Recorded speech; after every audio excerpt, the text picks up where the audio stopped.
Il est 9h30 ici à Paris. Bonjour à tous, bienvenue à vous. Si vous nous rejoignez dans Paris Direct, voici les titres de ce mardi. L'un des principaux barrages d'Ukraine en partie détruit par des explosions.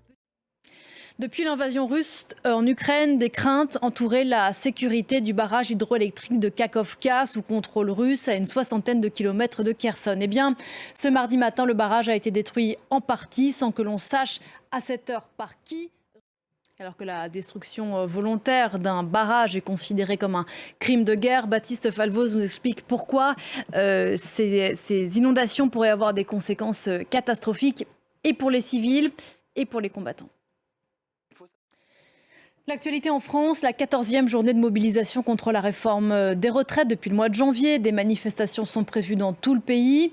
L'intersyndicale, toutefois, reste prudente quant à la participation. Côté grève, le trafic SNCF ne sera que très perturbé. L'exécutif, lui, reste inflexible. La loi a déjà été promulguée. Christophe Dansette.